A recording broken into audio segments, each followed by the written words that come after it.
Boa noite, queridas amigas, queridos amigos da União Espírita de Iracemápolis. Uma vez mais estamos reunidos através da internet para a nossa reunião de preleção doutrinária e os passes vai ficar na nossa vibração, né? Vamos primeiramente fazer uma prece, né?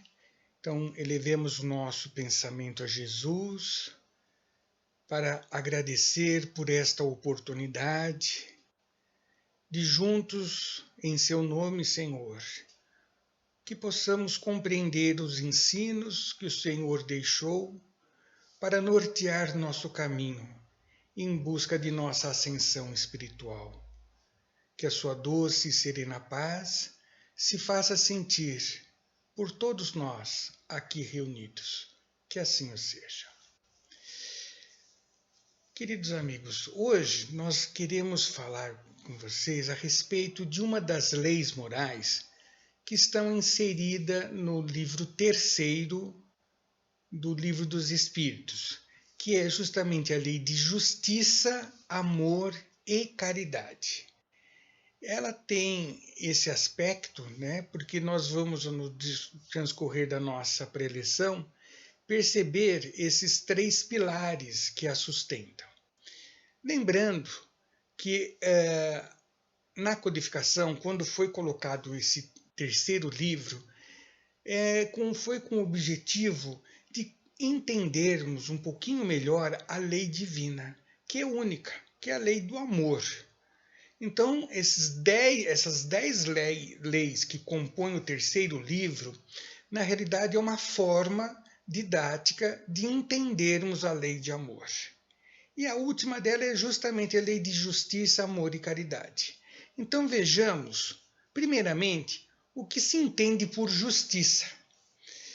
E nós temos, segundo os nossos dicionários, que a justiça é um princípio moral que exige o respeito ao direito de si próprio e ao dos outros, segundo a equidade. Daí nós tiramos, então, o termo direito. O que é esse direito? Entende-se aquilo que é conforme uma regra precisa ou aquilo que é permitido. Esse que é o direito na concepção humana. E equidade entende-se o tratar todos com igualdade, ou seja, da mesma maneira, seres que, além de suas diferenças acidentais, podem ser considerados como essencialmente parecidos.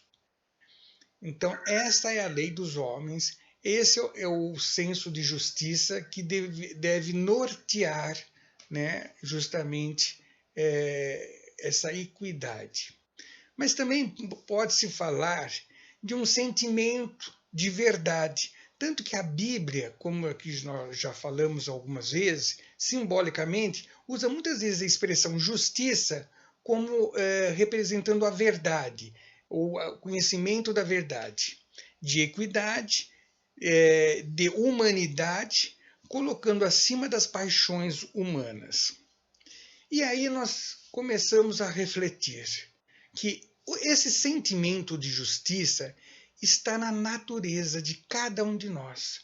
Todos nós trazemos esse senso de justiça. Então, passa a nos revoltar, como por exemplo nesta figura, certas injustiças comuns na nossa sociedade, né? Porque todos nós, ao olhar essa ilustração, já automaticamente nós fazemos um juízo de direito de ambas situações. Assim, com o que ocorre com o progresso moral da humanidade, desenvolvemos este sentimento. Ele vai se aproximando da justiça divina. Deus o colocou no nosso íntimo, que é justamente a centelha divina, que é a consciência. Então, à medida em que nós avançamos nos conhecimentos, aprimorando os hábitos, os costumes, a nossa justiça vai também sendo burilada. Haja vista que, se nós pegarmos os mundos primitivos, ou mesmo as civilizações mais selvagens, o senso de justiça dele basicamente é a força, né? O mais forte é que vence, é que predomina. Mas à medida em que nós vamos conquistando o senso intelectual, então essa justiça também vai tendo essa conotação, vai tendo essa imposição muito mais divina, porque ela é inerente do nosso ser.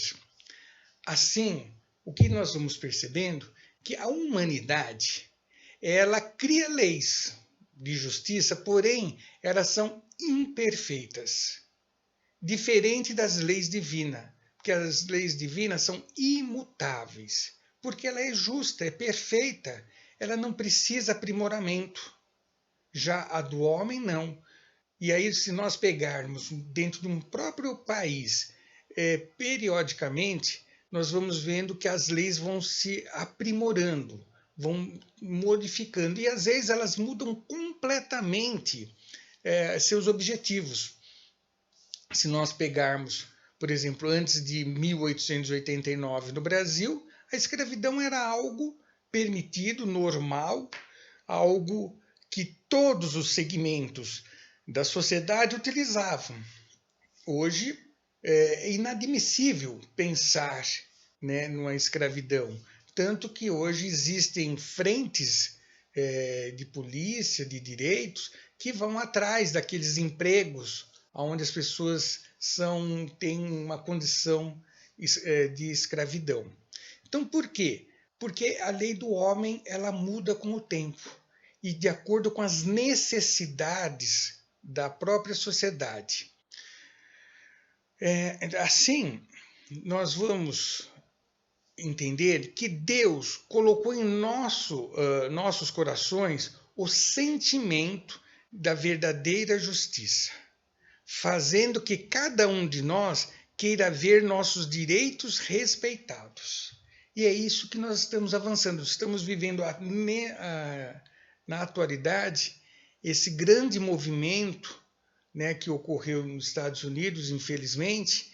Então, o que acontece? Os preconceitos caindo, sendo demolidos, né? Porque, na realidade, como nós vimos no primeiro slide, todos nós somos iguais. Não existe essa diferenciação.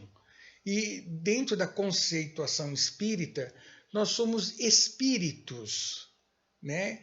Inclusive até nós somos, nem sexo nós temos. De acordo com as nossas programações e necessidades, vamos optar por um determinado sexo, por uma determinada raça, por uma determinada cultura.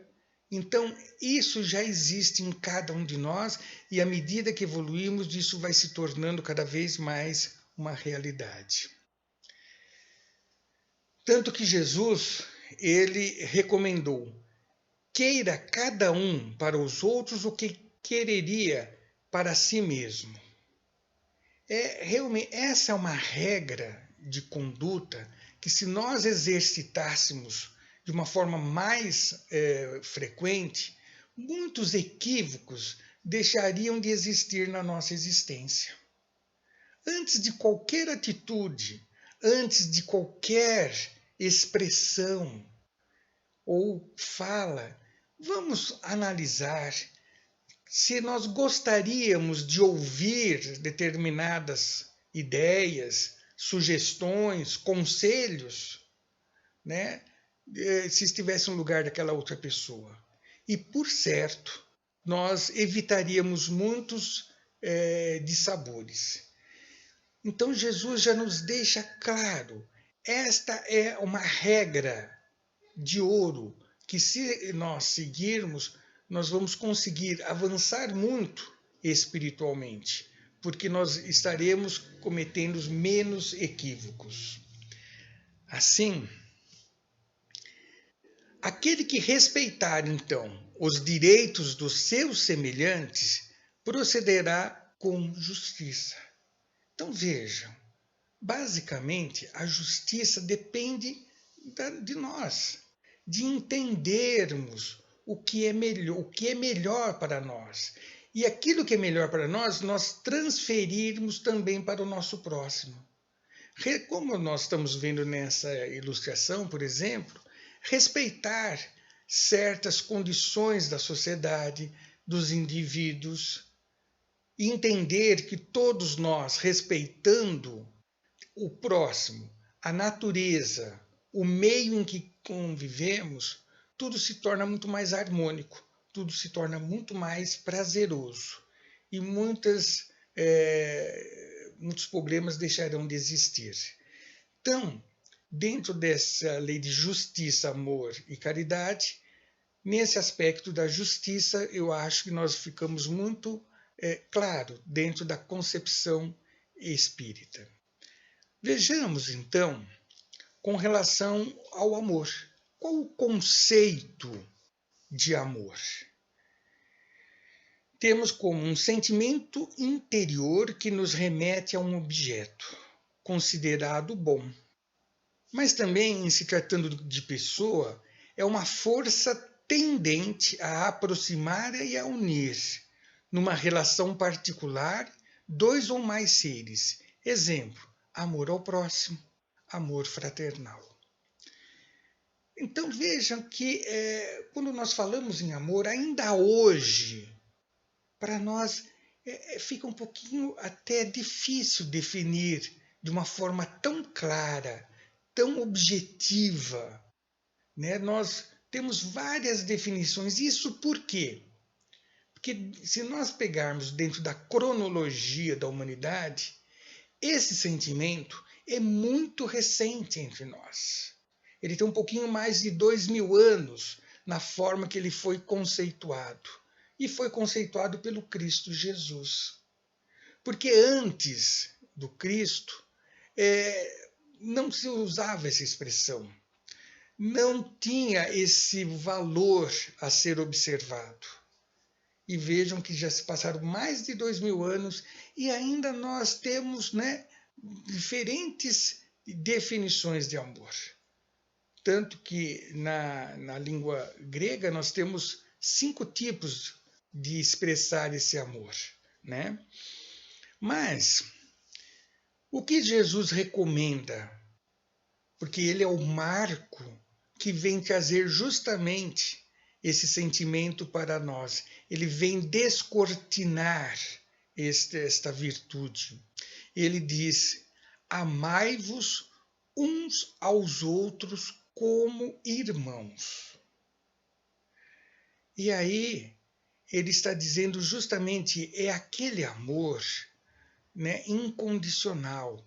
É aquele amor que os gregos chamam de amor ágape, que não existe contrapartida, que você espontaneamente vai tentar ajudar aquela pessoa que a gente sente, como ele diz, como irmãos, aquele senso de fazer parte de um conjunto, onde nós fazemos parte desse conjunto.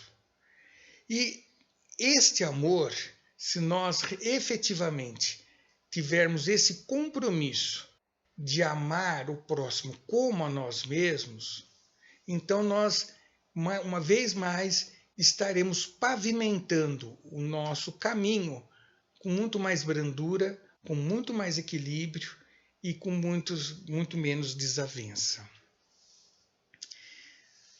E nós temos nessa expressão de Madre Teresa que ela diz: o amor e a caridade são o complemento da lei de justiça. Realmente, se a justiça é aquele senso de respeitar os direitos, de a gente ser respeitado, por que não fazer o mesmo com o próximo? E quando assim agimos, naturalmente vai surgindo em nós este sentimento afetivo, de respeito, de carinho, de atenção.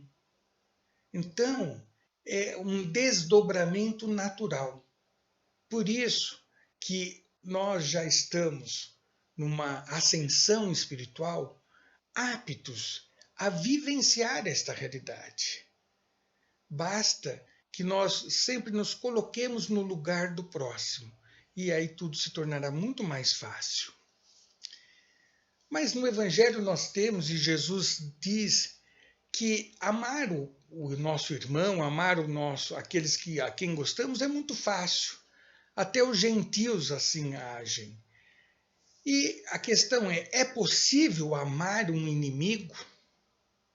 Primeiramente, devemos entender que se existe este relacionamento de aversão, de antipatia, é o resultado da ignorância de uma das partes ou de ambas.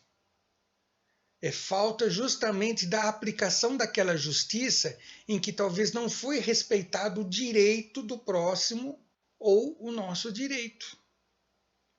E aí cria-se então esta situação temporal, porque ela não é eterna, de inimizade. E todos nós, ainda na condição em que nos encontramos, é natural que tenhamos uma afetividade, uma simpatia por determinadas pessoas e para com outras uma certa dificuldade dessa simpatia fluir. Então, vejam, nós ainda não conseguimos amar a um inimigo como amar o nosso irmão, mas poderemos exercitar esse sentimento, perdoando-lhes o mal que nos fizeram e não lhes desejando o mal. Então, quando Jesus diz amar o inimigo, o que ele está pedindo? Que nós tentemos refrear este nosso instinto, esta nossa impulsividade de já revidar, de não levar desaforo para casa, de deixar a força falar muito mais do que a razão e o bom senso. Quando Jesus fala que devemos amar o inimigo, é não lhe desejar mal. Se porventura ele tenha nos causado algum mal, não devemos revidar. Este é o amor ao inimigo. É respeitar, tentar compreender seus limites, a sua forma de conhecer as coisas, o seu grau de evolução, por que não? Então, este é o gesto do cristão, este é o gesto do espírita. Não revidar, não querer mal, neutralizar. Se eu não consigo fazer algo positivo em termos de afetividade, mas também não desejar mal a esta pessoa. É este o amar o inimigo. Não mais do que isso. Parece tão simples, mas como é difícil quando nós nos deparamos com aquela pessoa e às vezes volta tudo à mente, aquelas situações, aquele passado que gera esse desconforto.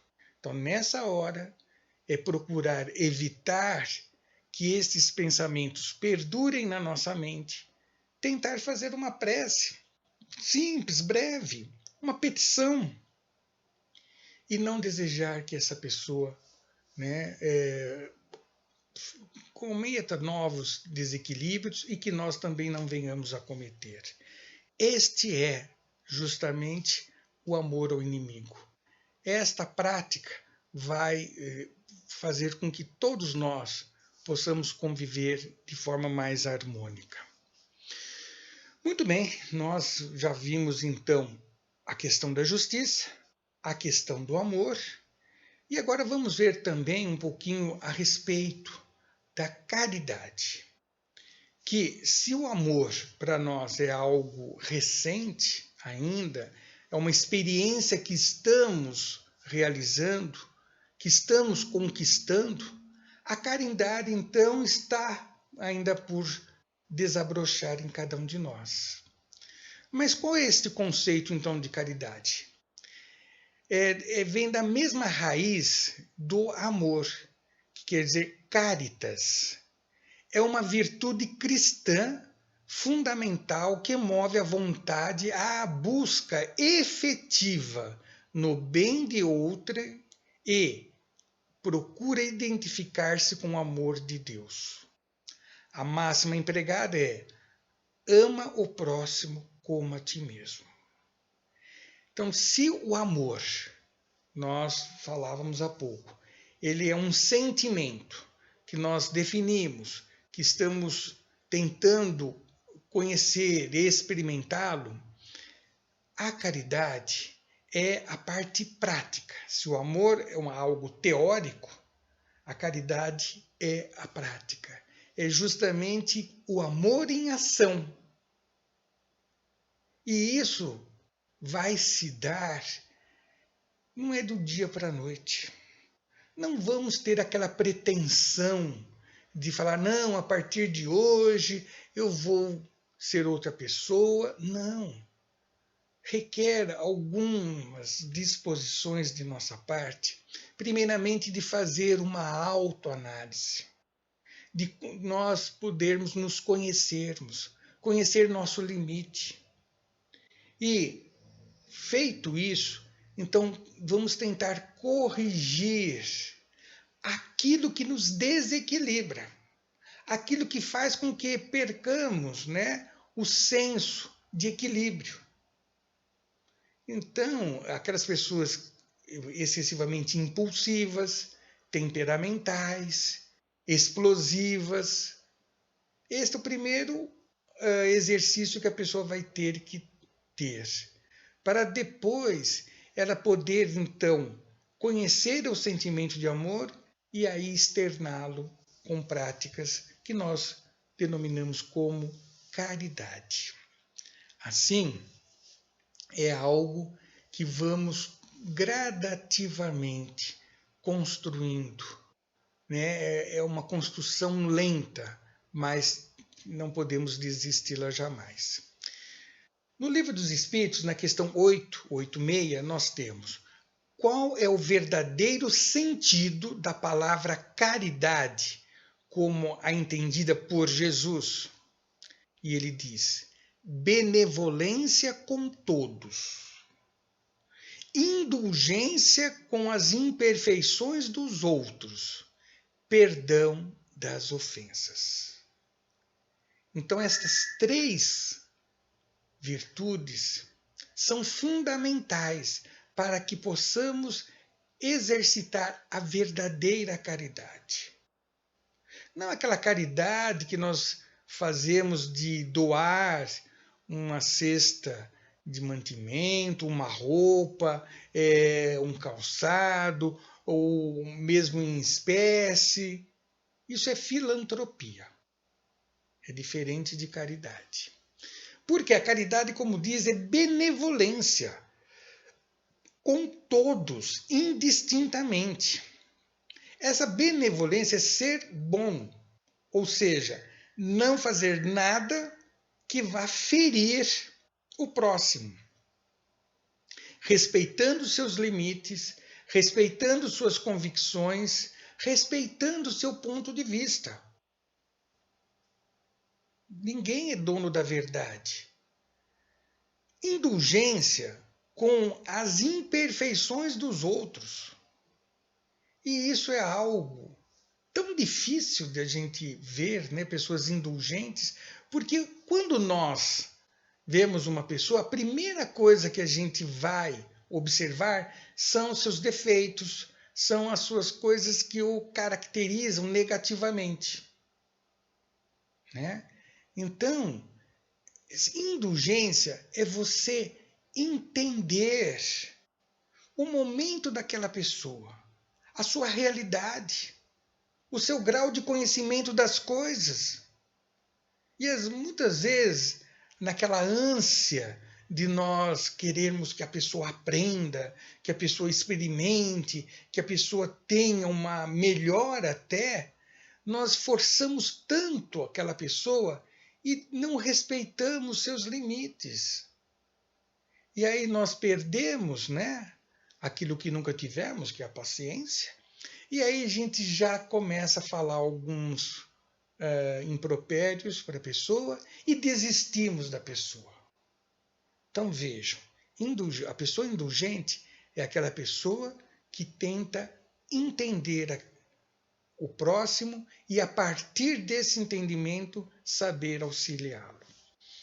E o perdão das ofensas, que é algo também muito grandioso, porque se nós somos pessoas que já exercitamos o bem, se nós temos a capacidade de exercitar a indulgência, o perdão é uma consequência natural, porque nós vamos entender os limites do nosso próximo e saber que aquilo que ele está fazendo, que é contrário às leis divinas, a um comportamento sadio, é estágio evolutivo. Que isso vai passar, que a pessoa vai progredir, vai mudar. Então se torna muito mais fácil exercitar este perdão. Assim, a caridade que Jesus veio nos ensinar é justamente o exercício da benevolência, da indulgência e do perdão para com o próximo. Desta forma, a lei no reino é a caridade. Por quê? O amor sobrenatural que entrega e serviço a um amor total. É regra de ouro para todo o cristão. Essa que é a nossa realidade. E nós já fizemos aqui, algum tempo atrás, a parábola do fermento, que é justamente esse crescer nosso, a ponto de nós nos tornarmos alimento espiritual para o próximo. Essa é a caridade que tão almejada que Deus espera de cada um de nós. Assim, nós temos aqui essa ilustração de caridade. Você está com fome? Fique com a metade de meu lanche. Enquanto essa seria um gesto simples. E às vezes a pessoa acha que é tão difícil fazer caridade. Eu não tenho condições, eu não tenho tempo, eu não tenho recursos. Não, é aquilo que você traz. E todos nós somos ricos de valores espirituais. Mais uma vez, nós temos da nossa irmã a seguinte citação: o homem de bem que compreendeu as palavras de Jesus vai ao encontro do desgraçado, antes que ele lhe estenda a mão. Esse é o gesto da real caridade. Porque como é difícil para uma pessoa, já numa situação de penúria, ainda ter que se expor, se humilhar, esperando que ela estenda a sua mão para que nós possamos ajudá-la. Então, a nossa irmã muito feliz nessa expressão, dizendo que a verdadeira caridade ela é tão feita, tão natural, que a pessoa que a recebe não se sinta inferiorizada, diminuída. Ele nos ensinou que devemos praticar a caridade sem orgulho, claro, porque se a gente fala, você está precisando de algo, eu vou te arrumar. Olha, venha daqui a alguns dias que eu vou ver o que eu posso fazer por você. Ou dar algo e fazer com que seja visto este gesto por outras pessoas. E aí nós lembramos do Evangelho segundo o Espiritismo daquela mulher que levava sua filha já para entender os passos da caridade, onde ela procurava ajudar no anonimato, e a filha querendo ajudar, o que ela disse? Se eu lhe der algo, não é você que estará fazendo caridade. Você deve fazer por sua própria trabalho, pelo seu próprio esforço.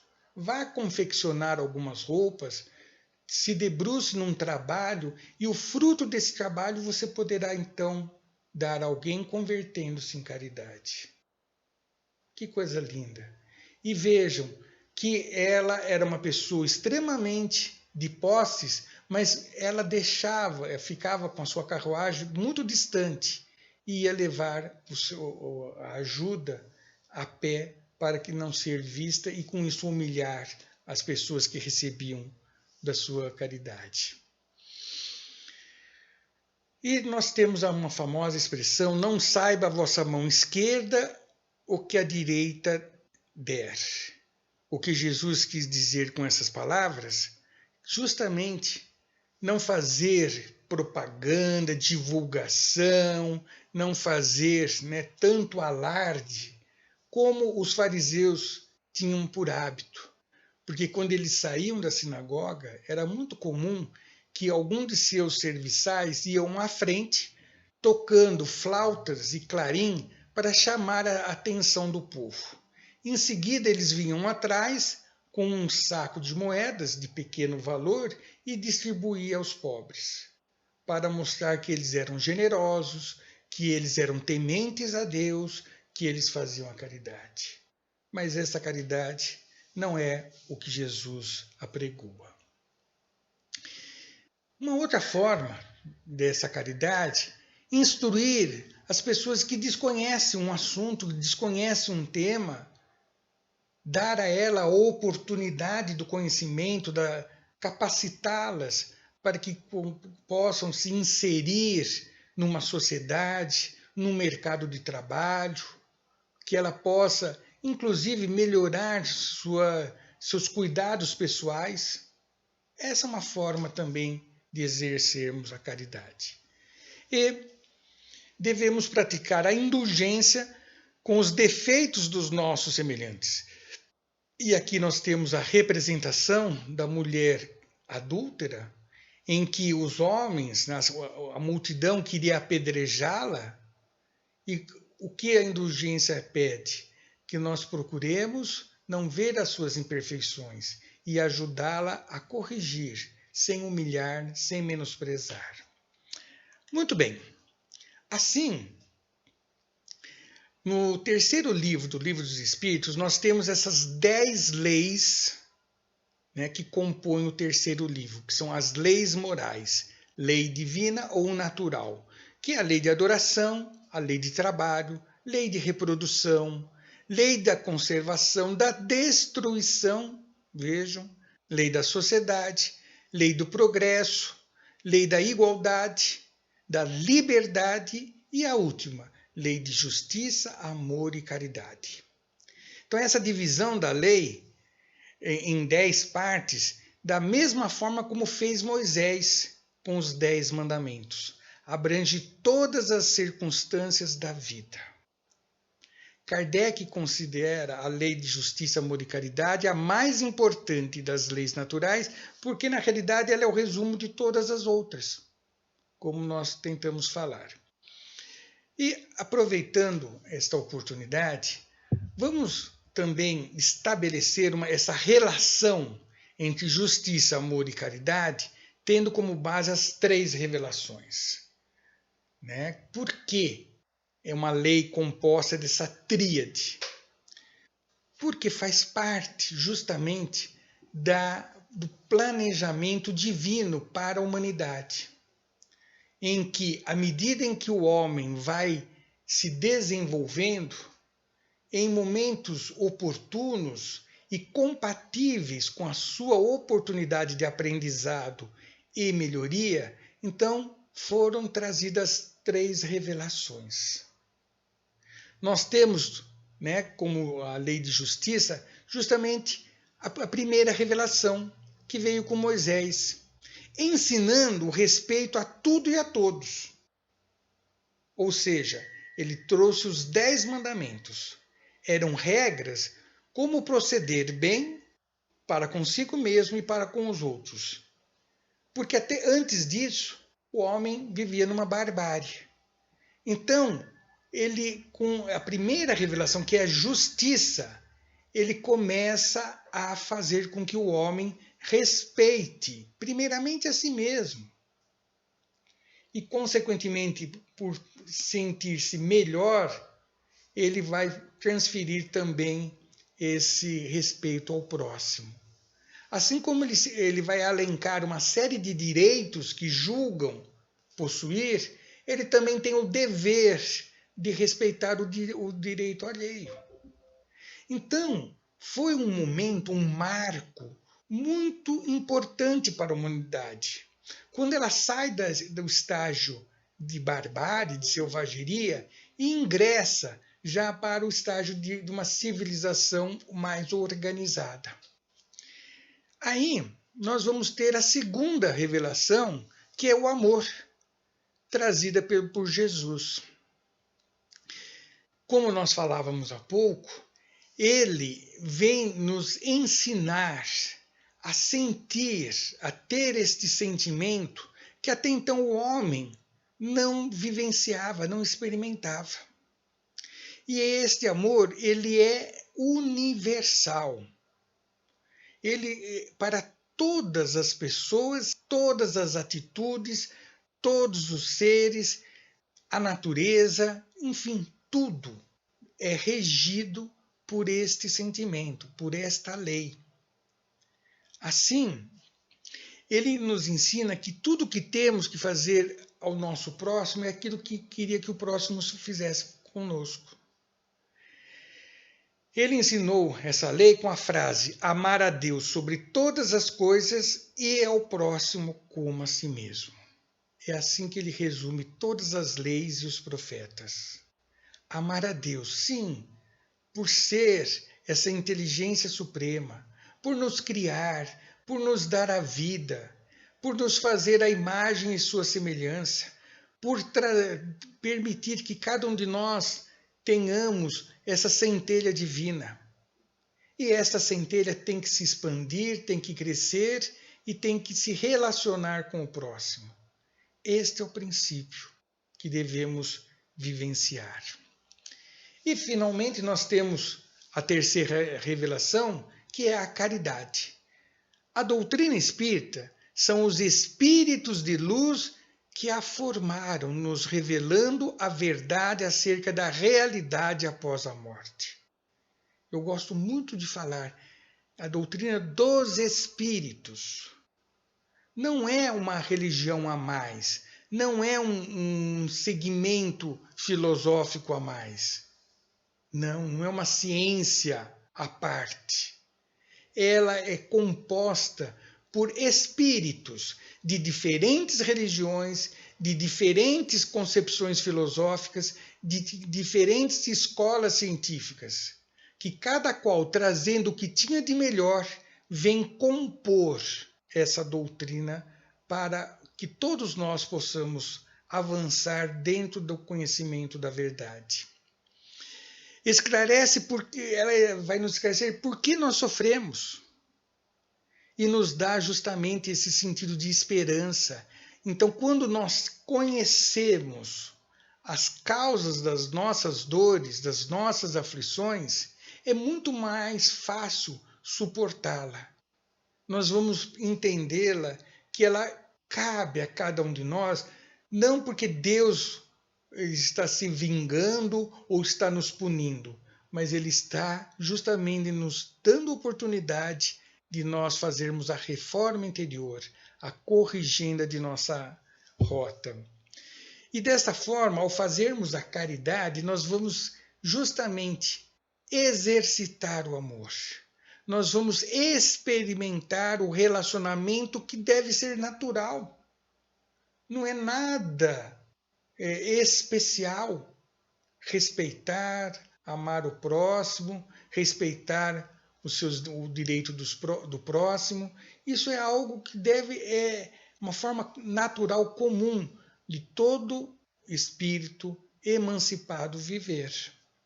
Pois bem, então assim nós temos a tríade da lei de justiça, amor e caridade.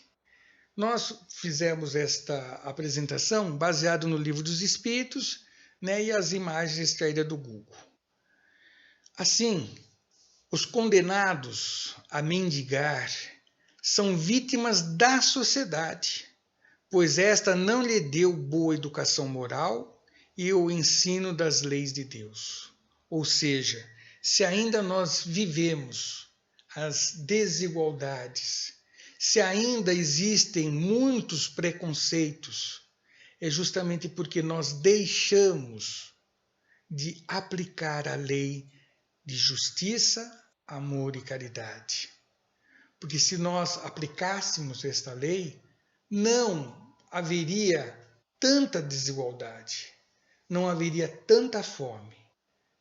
Teríamos muito menos enfermidades, muito mais prosperidade. E eu acho que a realidade que hoje nós estamos vivenciando é fruto do nosso passado. Porque é fácil nós culparmos os dirigentes da nação, os líderes, quando na realidade estamos colhendo aquilo que semeamos nas existências passadas. E como é difícil colher ervas daninhas, ervas que trazem enfermidades e geram enfermidades. Vejam que este momento pelo qual todos passam é um grande ensino e uma grande oportunidade para empreendermos a reforma íntima, para exercitarmos esta lei divina, para semear uma boa semente para que todos colham bons frutos amanhã. Desta forma, espero que esta apresentação possa servir para a reflexão de todos nós e que assim possamos a cada dia nos esforçarmos para a nossa melhoria, para a reforma que devemos realizar em nosso ser e, se possível, ajudar o nosso próximo. Que Jesus, na sua infinita misericórdia e amor, possa abençoar a todos nós, nos dar força e ânimo para prosseguirmos resolutos para a frente e para o alto. Que Jesus nos abençoe. Queremos lembrar que na próxima semana nós teremos a nossa irmã Rosângela, de Rio Claro, da Casa Emmanuel, que estará nos trazendo a sua live, e o tema da sua apresentação será O Alicerce da Fé em meio à crise. O alicerce da fé em meio à crise. Espero que todos nós possamos ter uma semana de muita reflexão, muito trabalho, muito cuidado com a nossa saúde, e na próxima terça-feira possamos prestigiar a nossa irmã Rosângela, que virá de Rio Claro para trazer sua mensagem. Boa noite a todos.